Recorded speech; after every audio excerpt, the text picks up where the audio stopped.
Okay, for part two, what I want you to do is I want you to practice making fine lines, as in fine tree branch lines. So over here I've got a variety of earthy tones.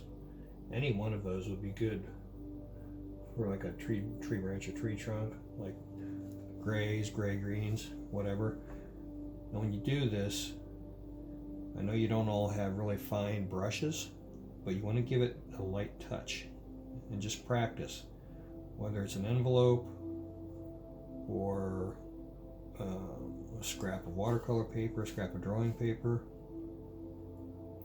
And I'm going back over this because I want my branch before the forks to be thicker than after the forks. You want to practice just barely touching. Sometimes less is more in this. Now here I got a little thick, so I'll just come back here and I will make this one just a tad thicker so they go together better. Maybe go back here and maybe add a little brown to it. Try another one. And look how your brush is flattened too. This one is flattened to one side a little bit, so I'll use it kind of like a cutting edge to kind of get that finer part. Here again, I got too big, so I'm going to come back this way. Now I got real big, so I'm going to make this all bigger. I'm just going to adjust as I go. So now it's a bigger branch. You want it to just have this subtle dissipation of weight as it goes. You don't want anything to be harsh. And so just do like, just spend like 10 minutes just practicing.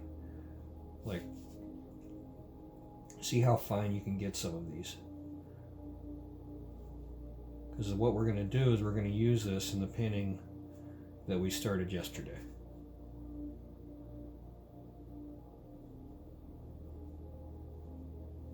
And these to me are a little awkward. They could be finer.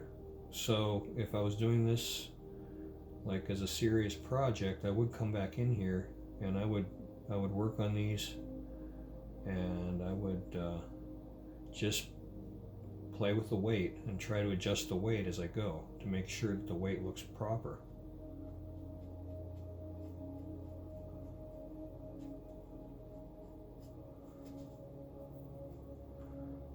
And this doesn't have to be well organized. This is for you, this part. I would like you to turn in a photo of where you practiced. Away from the main painting, of course. But just practice with these very light, almost not even touching the paper.